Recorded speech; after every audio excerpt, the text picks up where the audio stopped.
नमस्कार मित्रांनो, आज आपण बनवणार आहोत पौष्टिक आणि चविष्ट मूग थालीपीठ। मूग प्रथिने आणि फायबरने भरलेले असल्यामुळे हे थालीपीठ आरोग्यासाठी खूप फायदेशीर आहे। हे थालीपीठ डबा किंवा संध्याकाळच्या जेवणासाठी उत्तम पर्याय आहे। चला तर मग पाहूया सोप्या पद्धतीने मूग थालीपीठ। तुम्ही हेल्दी मोड आलेल्या मुगाचा नाश्ता असा कधी ट्राय केला का? नाही केला असेल तर नक्की ट्राय करा। तर येथे मी 1 वाटी मोड आलेले मूग घेतले। आता हे मूग आपण मिक्सरच्या पॉटमध्ये घालूया। यात 5 ते 6 हिरव्या मिरच्या घालूया। 10 ते 12 लसण पाकळ्या घालायच्या आहे। 1 इंच अद्रक, थोडंसं पाणी घालायचं आणि जाडसर मिक्सरला फिरून घ्यायचं। हे बघा, असं जाडसर बारीक करायचं, जास्त बारीक नाही करायचं। आता हे मिश्रण एका बाउलमध्ये घालायचं। आता यात 1 वाटी गव्हाचं पीठ घालायचं, अर्धी वाटी तांदूळाचं पीठ, छोट्या चम्मचने 2 चम्मच बेसन पीठ घालायचं, 1 चम्मच ओवा, 1 चम्मच सोप, 1 चम्मच हळद,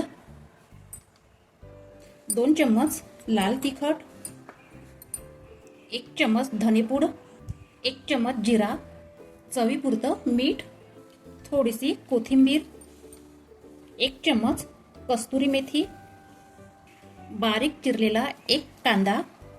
हाताने छान मिक्स करायचं। मी सांगितल्याप्रमाणे माप तुम्ही जर परफेक्ट घेतले तर पाणी टाकायचीही काहीच गरज नाही।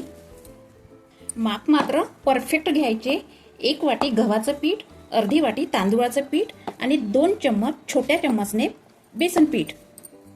बघा, पीठ आपलं छान मळून झालेलं आहे। त्याचा एक गोळा तोडून घ्यायचा आणि सुती कापड पाण्याने ओला करायचा। यावर पिठाचा गोळा ठेवायचा आणि पाण्याने ओला हात करून थालीपीठ थापून घ्यायचे। थालीपीठ मात्र असे पातळ थापायचे। इकडे तवा कडकडीत गरम करायचा। थोडेसे ताव्यावर तेल घालून पसरवून घ्यायचे। लगेच या ताव्यावर थालीपीठ घालून पसरवून घ्यायचे। रुमाल थोडा हाताने प्रेस करायचा, म्हणजे कापड आपला लवकर निघेल आणि कापड काढून घ्यायचा। वरून थोडेसे तीळ घालायचे। तीळ असे छान प्रेस करायचे, म्हणजे तीळ आपल्या थालीपीठला मस्त लागेल। वरून 2 थेंब तेल सोडायचे आणि दोन्ही साईडने थालीपीठ भाजून घ्यायचे। आता बघा, दोन्ही साईडने आपण थालीपीठ भाजून घेतलेले आहे। याच पद्धतीने बाकीचे थालीपीठ आपण करून घेऊ। हा दुसरा थालीपीठ मी तुम्हाला करून दाखवते। सुती कपड्याला असं पाणी लावायचं, थालीपीठच्या पिठाचा एक गोळा घ्यायचा आणि पाण्याच्या हाताने थालीपीठ थापून घ्यायचे। थालीपीठ मात्र पातळ थापायचे। हे झालं आपलं थालीपीठ थापून। आता कापडवरचं थालीपीठ ताव्यावर घालायचं आणि कापडला थोडंसं असं प्रेस करायचं आणि कापड अलगद काढून घ्यायचं। वरून थोडेसे तीळ लावायचे आणि थोडंसं तेल सोडायचं आणि थालीपीठ दोन्ही साईडने छान खरपूस भाजून घ्यायचं।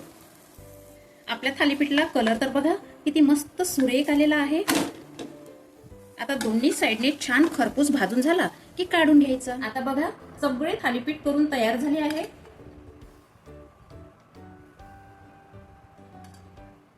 एक थालीपीठ मी तुम्हाला तोडून दाखवते। हे बघा, थालीपीठ तुम्ही डब्यावर देऊ शकता, नाश्त्याला पण करू शकता। तर कशी वाटली पौष्टिक आणि हेल्दी रेसिपी कमेंट्स करून नक्की सांगा। व्हिडिओला लाईक करा, चॅनलवर नवीन असाल तर सबस्क्राईब करा। राधे राधे।